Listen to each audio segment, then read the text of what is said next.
We're honored and delighted, truly delighted, to welcome Jeff Skoll and his conversation with Elon and Kimbal Musk. Thanks very much.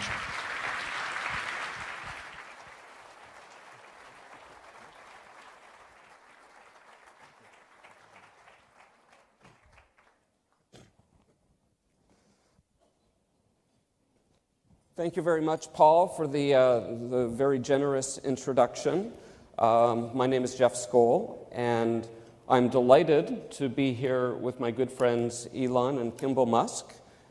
In fact, we're in for a treat. I'm usually the one that gets asked the question, so this is a chance for me to put the shoe on the other foot. And it's also the first time Elon and Kimbal have been on a panel together. I first met Elon in 1995 when he was dating a classmate of mine. Not long after that, I dated the same girl. and I realized then that Elon always likes to be first. I've known Kimbal for about a decade. Kimbal runs 4 restaurants in Colorado, and he's invested heavily in learning gardens, which I hope he'll talk about at length tonight. Elon is the CEO of both Tesla Motors and SpaceX, and he's the chairman of Solar City. But the first question for both of you, what do you admire about each other? All right, I'll do it first. So Elon knows this, but the advantage of being his younger brother is I kind of used to get what he wanted, and he wanted a lot of stuff. And so the one time I remember he wanted motorbikes. I was too young. Well, he was 7, I think, and I was 6 or something like that, which in this country is not very common to get motorbikes. But one of the great things I admire about Elon is when he wants something, he really wants it, and he goes and gets it. And it's amazing to watch him do that as his brother, and he's done it throughout his life. Interesting. Well, I think Kimbal is just one of the nicest people I know in the world. I've never in all my life seen Kimbal intentionally do a mean thing. So I admire that a great deal. The two of you, as I understand it, I mean, entrepreneurs are interesting because they often get started at a young age doing entrepreneurial ventures of some kind. And I understand that when you were still in South Africa, you had a venture of some kind. Yeah, the video arcade. Yeah. Yeah, we had this brilliant idea to start a video arcade because we really knew what games were popular. Yeah. And also we were video game experts at 14 and 15. And the reason we had to stop was because we went to the city to get a code variance, and you need to be 18 to sign, and we had never told our parents. And we already had a lease, we had games coming, and when the parents found out, they put a stop to it, which is a real bummer because it would have been very successful. Yeah. Well, I'm glad that wasn't the final barrier to success. But that was the first time that you worked together as brothers. And eventually that led to a company called Zip2. Right. I wonder if you wouldn't mind talking about Zip2. How did it come about? What was the idea? What was the whole process like for you? Sure. Well, and Kimbal, do you want to start off, or should it? Well, I mean, I would start with the road trip. The road trip. Yeah. Yeah. Okay. So a year before, this is 94, Elon was working at some video game company in, there's a theme here. What? Yeah. I was actually I was doing 2 jobs. One was at a video game company that was ironically called Rocket Science. And then working on ultra capacitors during the day for electric cars. And so we went on a road trip from Silicon Valley to Philadelphia, and it was in 94, and we were both, I'm younger than Elon, but we were both finishing school at the same time, because I'm much smarter than him. Elon actually was doing a double major, so that's why. But anyway, so we ended up doing that, and we started with a network medical database. Remember that? Yeah. Well, there were a bunch of iterations, Yeah. but I think the thought in '95 was that the internet was going to be something really that fundamentally changed humanity.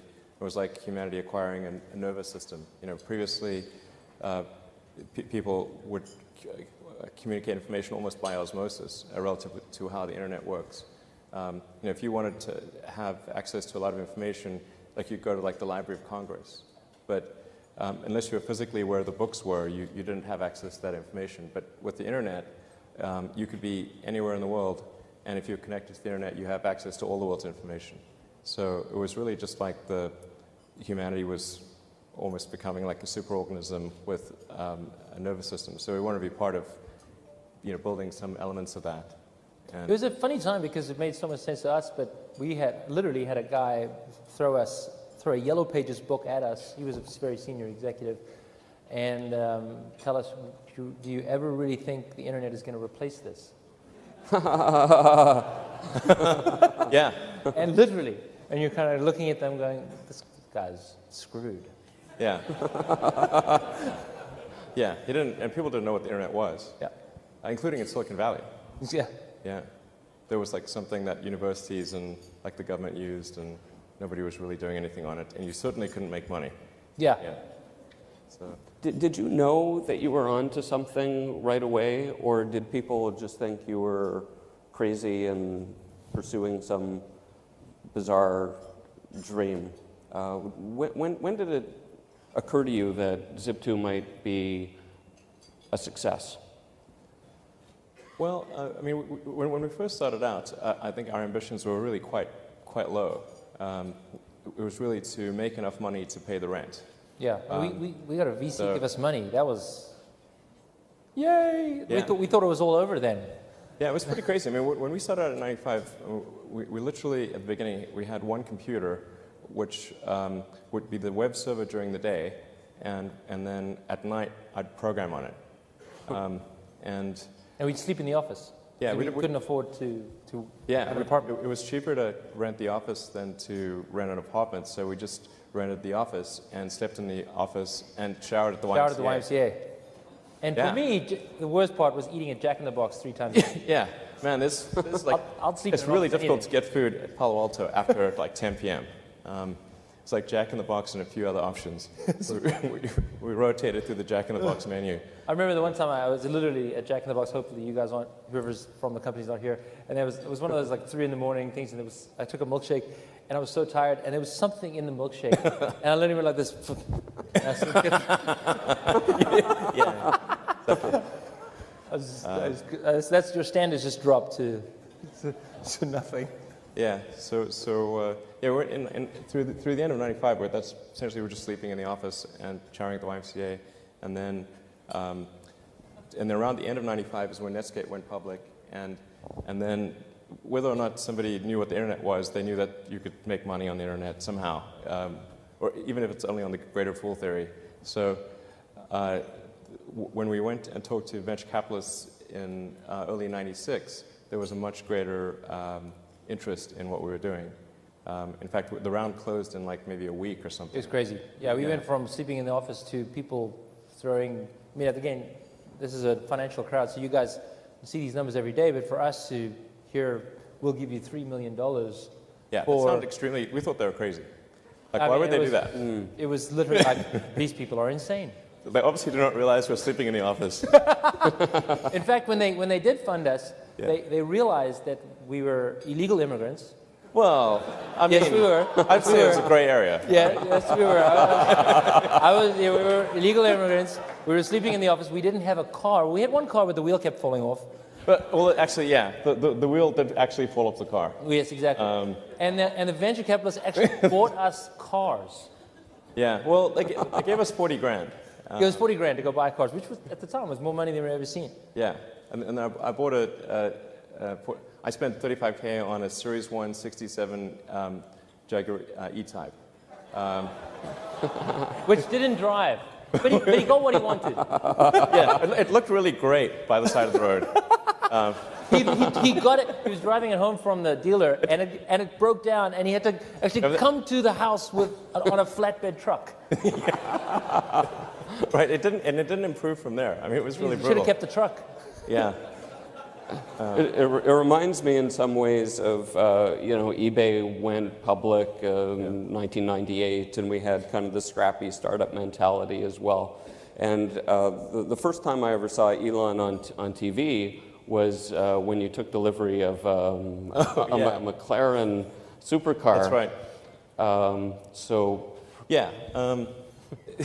Right. So presumably somewhere between sleeping on the floor of the office and the McLaren, something happened. Yeah, so at Zip2, we basically created software to help bring the media companies online. So it was sort of internet publishing software. It was the Yellow Pages, White Pages, maps and directions, that kind of thing. And we helped bring some of the major media companies online, or at least a portion of what their online presence was.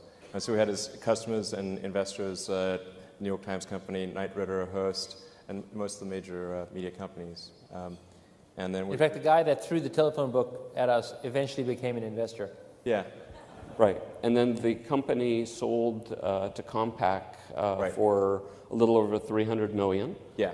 Circa 1999, late 90s. Yeah, that's right. It was, the deal was sort of struck late 98 and it concluded early 99. And so then what happens to you guys? I mean, at that point, you're 23, 24 years old, give or take, and you've gone from being barely able to pay the rent to having substantial resources. How did that influence your paths in what you did next? The way I like to think about it is I was like a dog in a cage getting beaten for 4 years, and then they let me out and here are all the T-bones you can eat. So it was a very weird experience, actually, because you don't think, I thought I was building that company for life, and then, boom, they give you lots and lots of money in easy-to-carry bags, and it was totally surreal. And what did you do? So I went to New York. So I was done with Silicon Valley. I think technology is my brother's thing. He loves it, and I enjoy it too. But honestly, for me, food is what I've always been passionate since I was a kid. I was the cook in the family. And It's ironic. He's much thinner than I am. You know. it's true. I can eat anything. Although I'm finding out as you get older, it doesn't work out that way. Yeah. But no. So I went to New York and I learned to cook. I went to the. I was young, and I figured, what else do you do when you have enough financial resources to do whatever you want? And I always wanted to learn to cook, so I enrolled in a cooking school, one of the top schools in the country in New York City, and had this incredible experience of cooking with some of the best, most talented chefs in the world. And it was a unique circumstance for me personally, because I was there in New York during 9/11, and I graduated from cooking school just before 9/11, and I lived right by the World Trade Center, so I saw everything happen. It was a very big event in my life. But what the rare opportunity it gave me was the opportunity to cook for the firefighters. So I spent 6 weeks at Ground Zero cooking for the firefighters, and that's when I I always loved food, but my passion for community and connecting people to each other through food was just I literally couldn't even describe how incredible this experience was. And so I came out of that with a very strong intention to start a restaurant. And having been part of a company that just sold for $300 million and investing in PayPal, which at the time was worth billions of dollars, doing a restaurant was a weird decision, but for me it was the right decision. So for you, it unlocked a path to dreams that maybe you had beforehand, or just opportunistically you just said, this is what I want to do, and you still not only run the restaurant you began, but there's more to it. Yeah, well, you mean the nonprofit, or do you mean? No, I mean just in terms of there are more than one restaurant. Oh yeah, sure. So turns out I'm actually pretty good at cooking. I didn't really know I was good at cooking, but when I opened the restaurant I had two partners, Hugo and Jen, opened the restaurant. We were supposed to do 60 people a night, And it was just going to be this side project for me because I was still involved in Elon's companies, Tesla and SpaceX. And today we serve 10,000 people a week. And it's just continues to grow. Elon, for you, Zip2 happened, you sold it, and and bought the McLaren, yeah.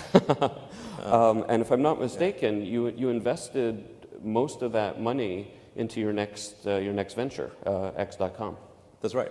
Most of the funds went into X.com, which was later renamed PayPal, and that worked out pretty well. It worked out pretty well, but looking back on it, because you put a lot of your eggs in that basket, would you advise entrepreneurs to roll the bones quite the way you did? Yeah, absolutely. I think so. I think it's worth investing your own capital in what you do. I don't believe in the sort of other people's money thing. I think if you're not willing to put your own assets at stake, then you shouldn't ask other people to do that. So eBay comes along, buys PayPal, and then I remember 2003, give or take, meeting Elon at a coffee shop in Palo Alto. This was not long after the PayPal deal had closed. And I said to Elon, what would you like to do next? And you had 3 things to say. Right. Do you remember what they were? Well, yeah. But yeah, they're basically, space, solar, and electric cars. Space, solar, and electric cars, yes, 2 points. But yeah. Wait, space, electric cars, what was the middle one? I asked Elon what he wanted to do, and he said he wanted to do something in solar power. He wanted to colonize Mars eventually, but to get there by building a rocket business, a sustainable business, and building electric cars. And let's talk a little bit about Mars. Okay. So where did this come from? When did you have that dream? How did that come to be? I guess when I was in college, I thought about things that would most affect the future of humanity, and there were 3 areas that I thought would have the biggest impact, and those were the internet, sustainable energy, of which solar power is the production side, and electric cars are the consumption side, and then humanity becoming a multi-planet species. And I think our future will fundamentally bifurcate to one where we're a space-faring civilization or one where we are confined to Earth until some eventual extinction event. Although I'm quite optimistic about life on Earth, I should point out. Sometimes people think that by that I expect some imminent catastrophe, but I think that the probable outcome for civilization on Earth is quite good for a long time. But I still think that we should try to extend life beyond Earth and and the thing to do is to establish a base on Mars and try to make that a self-sustaining base as soon as possible. I don't expect that SpaceX is going to do that sort of single-handedly, but I think we're going to try to advance the technology of space travel to the point where we can at least send some number of people to Mars, which is not currently possible. As I recall, when follow-up question, Jeff. when SpaceX started, I think the first 3 rocket launches weren't successful. Yeah. And the 4th one was. What would have happened if the 4th one hadn't worked? We would have failed. Yeah. But let's talk about one of the failures were spectacular. I would go out to the island, Kwajalein, with Elon, and seeing giant exploding rockets is quite an amazing sight. I was one of the early investors in SpaceX, and I said, you know what? If all I get to do is to see these rockets explode, well worth every dime I put into this company.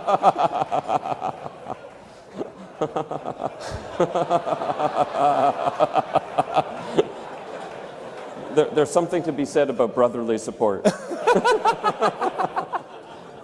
But it was an amazing thing to watch what Elon had built with those rockets on a shoestring in the middle of nowhere, and literally the middle of the Pacific, 2,000 miles from Hawaii.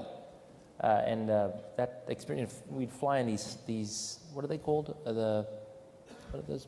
The Hueys? Helicopters. Hueys. You're flying the Hueys.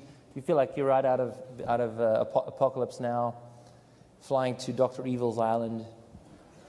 Really amazing. And again, worth every penny, still to this day, I'd say. So I think the failures were actually unbelievably exciting to be part of. Yeah. Yeah. Thank you, Elon. You're welcome. The point being that these ventures now seem to have wonderful momentum and things are going well, but I remember there was a point in time when each of them had their tipping point and could have gone either way. I wonder if you could talk a little bit about the origins of Tesla. Sure. So with the, as mentioned, I was quite interested in electric cars from when I was doing my undergrad physics. And in fact, I originally came out to California to do a PhD at Stanford in applied physics and material science to work on ultracapacitors in electric cars. So it was a long-standing interest of mine, and the internet kind of put that on hold for a few years. But then after PayPal, I decided I wanted to get back into electric vehicles and make something happen in that arena, particularly since GM had come out with the EV1, and I thought, okay, well, there's not really a need for a startup company to develop electric cars because obviously GM is going to create the EV2 and the EV3. That's a logical sequence, and we get increasingly get better and better with each iteration. And so not really need for a new company in that arena. But actually what happened was that after California changed the regulations to no longer require electric cars, GM recalled all the EV1s, and then just to make sure that nobody could get them back, they crushed them in a lot somewhere. And in fact, while they were being crushed, the people who'd been the EV1 owners who did not want those cars recalled actually held a candlelit vigil as though somebody was getting executed, basically. And it's like, that just seemed extremely crazy that GM would ignore this because it's quite rare for people to hold a candlelit vigil about a product. And particularly a GM product. So, so if people are doing that, you should really pay attention. But they wanted to just sort of erase all that, and so I thought, okay, well, we've got to try to create an electric car company. But it wasn't as though in creating these companies that we thought that we would be successful. I thought that the most likely outcome was failure. But it was still worth doing, even though the odds of success were low. In fact, even for SpaceX, originally what I started doing was not creating a rocket company, but actually was going to do a small mission to Mars, which was just a philanthropic mission where you would send a small greenhouse with seeds and dehydrated gel, and it would, upon landing, hydrate the gel, and you'd have this cool picture of green plants on a red background. And the public tends to respond to precedents and superlatives. So this would be the first life on Mars, furthest that life's ever traveled, and you'd have this great money shot of green plants on a red background. So yeah, I thought that would get people's attention. So. But the expectation for that was no return. So I thought we wouldn't get any, we'd just spend the money on that and it wouldn't happen.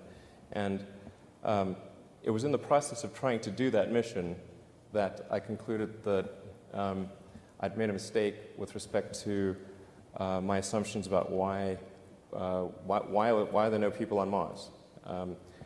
Because I'd started off thinking that it was because there was a lack of will. And that if you could reignite the will, then it would happen. So my initial thing even with the space side was really to get the public excited and to get people to essentially vote NASA to have a bigger budget. That was my goal initially. But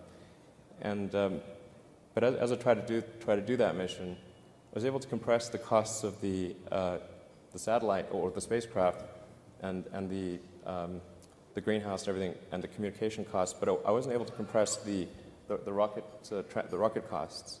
And I actually tried, had some adventures along the way trying to get a good deal on rockets. I actually flew to Russia 3 times to try to buy some ICBMs. And I negotiated a deal too, actually.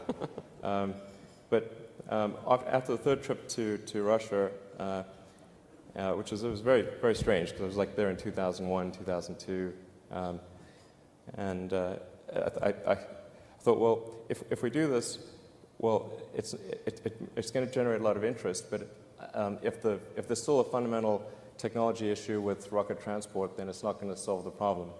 So I decided that it was not a question of will, it was a question of way. And if people thought there was a way to do it without it fundamentally affecting their standard of living, then they would support such an endeavor, particularly in the United States, which the United States is a nation of explorers. I mean, it's a distillation of the human spirit of exploration. People came here from other places, and so I think that exploratory spirit is actually very strong. But people need to know that it's possible. This can be done without materially affecting their standard of living. So. I mean, what you've accomplished is amazing. Between linking up with the space station on launches and the Model S winning Car of the Year and being just a phenomenon. But a good, yes. I mean, it's amazing. It's amazing, and we'll come back and talk about Solar City in a second. But you mentioned gardens, and I think that's a natural segue. We're surrounded by some beautiful gardens here on stage. And Kimbal, I wonder if you might want to talk a little bit about these. Sure. The restaurants that we do in Colorado are, before farm to table was a term, we work with local farmers and bring local food to the tables, and we really considered ourselves a community restaurant. And one of the things we did as part of the community was to reach out to kids in the community in schools and get them connected to food through school gardens. And we bring them into the restaurant, and we do everything from give them chicken liver pate without telling them what it was, and they would thoroughly enjoy it. And then you tell them, then they spit it out of their mouth. And it's like fun things like that we just did as a great way to connect into the community. And then I had a personal accident, a very severe accident. I was paralyzed on my left and horizontal for 2 months after breaking my neck. And it really helped me focus on, well, let me go back to having more of an impact on society. And I know there's a lot of philanthropists in the crowd, and I have a lot of respect for that. But for me, it was very much about how can I give back, but in a way that really I understood and could really see the impact. And I'd been working with these school gardens for many years, and so I came up with this idea called the Learning Garden, which you see beautifully presented. Thank you very much, Nancy, for doing this. And what we do is, it's a nonprofit. We go to schools around the country, and we install these outdoor learning environments that are school gardens. And they're very different to traditional school gardens. Traditional school gardens being in the corner of the schoolyard with a fence around it. These are designed to be in the schoolyard, on the playground, where the kids will see it every day. Hundreds of kids will enjoy it and play with it every day. And it's made out of the same material as playground equipment, so it'll last for decades, unlike traditional school gardens, which are very, very temporary. We also came up with this idea to make it more modular so that you could fit it in any schoolyard. Rooftops, asphalt. There's a lot of toxic soil, sadly, in our cities where you literally couldn't put a garden there if you wanted to.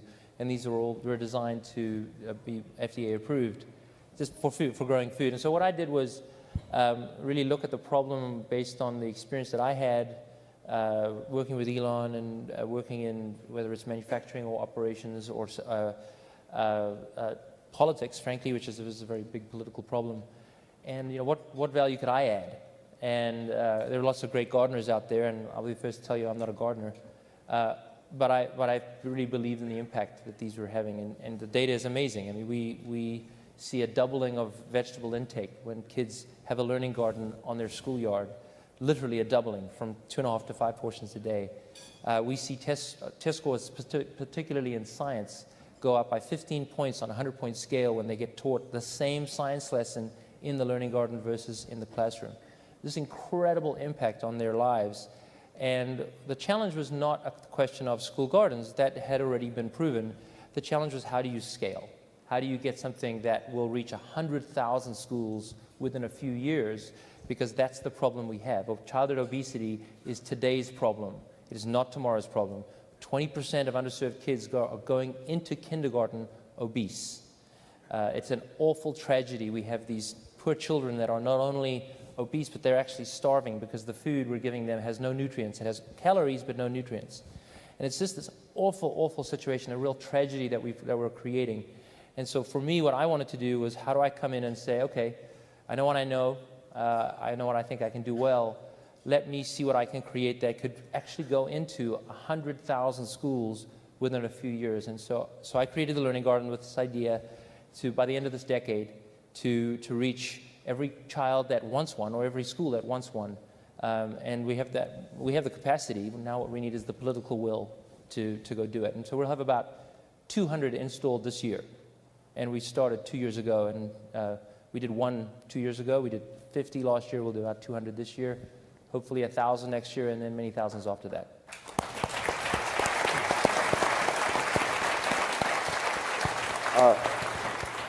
Kimbal, if people are interested in finding more out about the learning gardens, where would they go?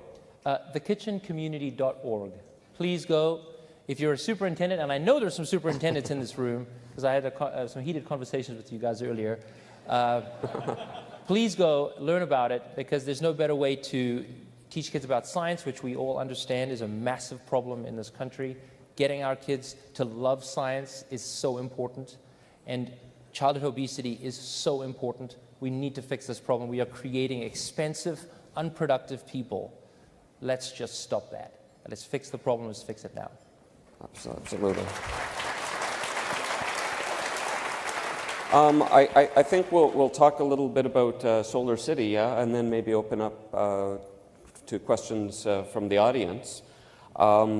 Solar City, I mean, your family is remarkable. Maybe you want to talk a little bit about how Solar City got going and your role as chairman and sure. all that. So, well, so Solar City was founded by two cousins of ours, Lyndon and Peter Rive, who are really great guys. And before Solar City, they did a company called Everdream, which did large-scale management of computers and other assets, electronic assets, which was sold to Dell, and that did pretty well. So, and the genesis of Solar City was actually, you know, we were Burning Man with our cousins, and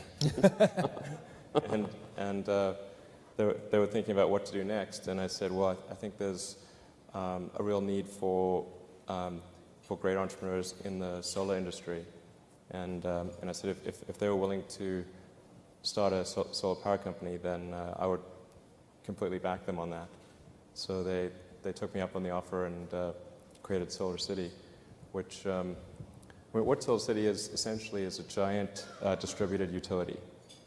Or I'd say right now it's a small distributed utility, but it will be hopefully a giant distributed utility. And it's obviously one that's based on the sun, that giant fusion reactor in the sky. So it's something that'll last for a very long time. I ultimately think that we will generate more energy from solar power than from any other source. In fact, it's worth noting that the planet is already almost entirely solar powered, in that we would be a frozen ice ball at 3 Kelvin if not for the sun, and the sun powers our whole system of precipitation and the ecosystem. So really we're just talking about a little bit of extra power that humanity uses to run civilization, essentially. But it's really quite a small amount relative to the amount that actually hits the Earth. Right, and Solar City went public a few months back. Yeah, it went public in December. It was quite a difficult IPO. And we were able to get it through. and now it's doing reasonably well. Well, there are amazing successes on both your parts. We're going to go to questions from the audience, assuming these monitors work. As of the moment, they're not, and if not, then I will. Oh, I see a monitor coming on here. All right. What are the key traits, skills, or circumstances that have allowed you to be so successful? I don't know. Why don't you answer for me, or what do you think? I'll answer first. for you. That's a great idea. So I live in a small town in Colorado called Boulder, and my joke is I grew up in South Africa during the collapse of apartheid, very, very difficult time. Then I went to California during the rise of the internet, exciting but difficult time. Then I was in New York City during 9/11, difficult time. Now I'm in this little small town in Boulder, waiting for some serious shit to go down. So I think those had very big impacts on me, and I think the impact personally is constant paranoia, I guess. Maybe it's better. I hate to say that, not in a negative way, but it's you're just kind of, you're waiting for something really intense to happen all the time. So I think that just keeps you on your toes and keeps you moving forward. It does. Yeah, I think just obviously being tenacious and being I think just being super focused on the truth is extremely important, and looking for feedback from all sources. I think those are really key. Yeah. I'd also add, knowing both of you, is that you're very detail-oriented. There's no small part of the experience that doesn't get attention from you. Another question that I had, Elon, you've been compared to Henry Ford, Richard Branson, Steve Jobs. Who do you compare yourself to? I don't really compare myself to anyone. It's not. There's certain people that I admire from history that I think are great. Certainly many of the scientists and engineers and literary figures and so forth. I'm a big fan of Ben Franklin. Who's a scientist and sort of thinker, and he was the kind of guy who did what needed to be done. So guys like that, I wouldn't say I compare myself in any way, but I certainly admire them. Are there people you look up to?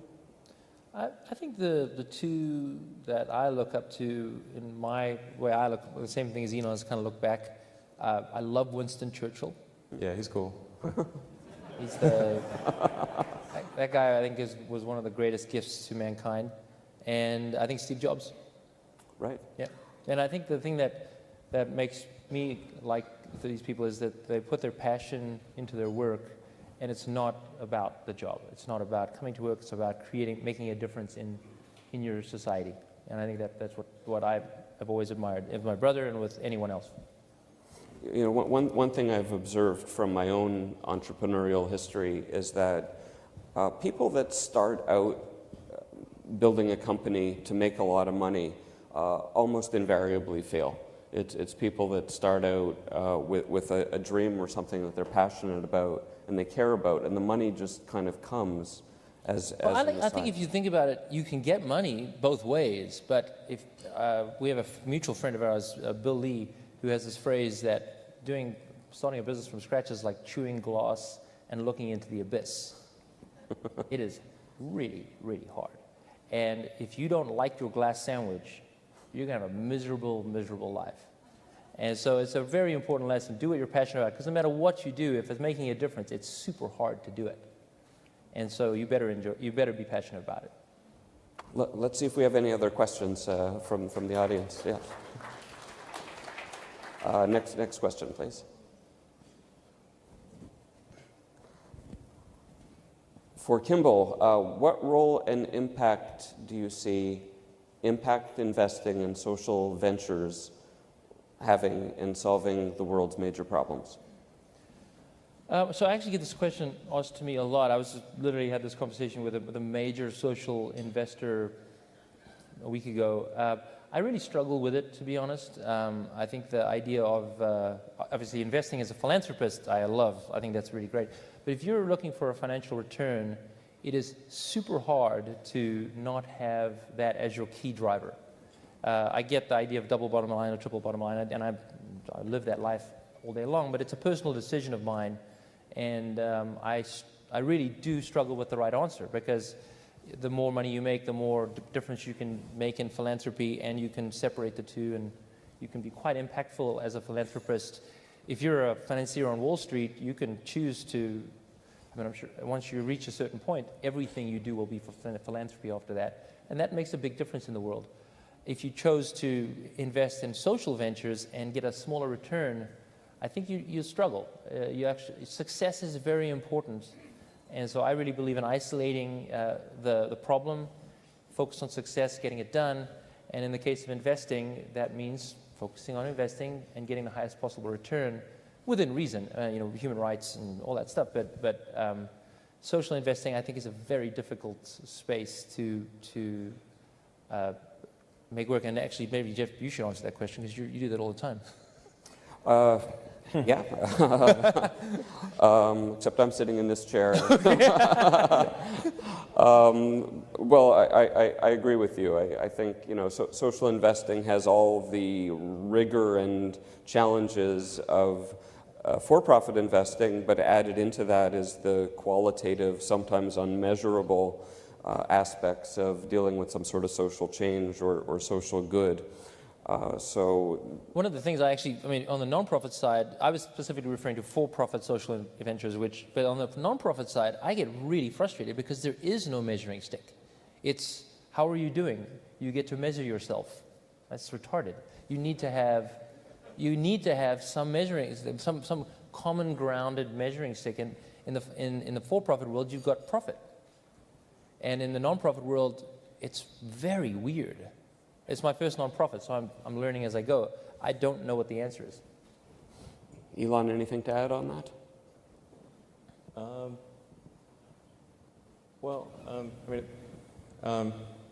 I think generally anything that if it's possible to solve a problem with a profitable venture, then that's the best thing to do. So it's only when there's some failure in the market, and there are some, but there actually aren't that many, but in the grand scheme of things, there are some failures in the market that have to be addressed with a nonprofit. But generally, I'd say, or on the side of I do have a small foundation. No. So it's not as though I'm against giving stuff. I do. Elon's the biggest donor to the nonprofit. Generally, if there's a way to fix the market system, that's the better way to do it. But sometimes there isn't, or there are complications in doing it. How is the Elon of 2013 different from the Elon of the Zip 2 days? What have you learned? We've learned, I think, quite a lot. There's a lot of scar tissue between then and now. I think I've mentioned this at when I gave my talk at South by Southwest, but I think I've made several hiring decisions in the past where I valued intellect over heart, and I think that was a mistake. And so I've tried to adjust accordingly. It actually matters whether somebody's a good person beyond just goodness itself. Right. Yeah. Kimbal, same question. The Kimbal of 2013. How are you different from the Zip 2 days? Yeah, as Elon said, that is a long time ago. I would say I'm much more comfortable with myself. I'm much more able to say no. So if there's an opportunity in front of me that is very financially attractive or whatever, and it's not what I want to do, I know to say no. And in the past, I would always say yes, and I would get involved in things that weren't what I was passionate about. So I think that's probably the most valuable thing I've learned. I think I still have a lot to learn. But that's. I think we have time for one last question. we got anything? Please wrap up. In that case, my last question is: Are you guys going to go to Mars together? We might. I think I mean, when we're 95, what the hell else are we going to do? Yeah, exactly. I think that'll be fun. I don't think I would want to go before that, but. Well, Elon has a famous line about going to Mars. Right. Would you mind repeating it? Okay. I mean, so yeah. I mean, I think I would like to die on Mars, but just not on impact. All right. I think on that note, I'd like to thank Elon and Kimbal for a wonderful panel. And Thank you. Thank you to the Milken Show. Pretty extraordinary. Let's have it one more time for Ilana and Kimbal and Jeff. Thank you.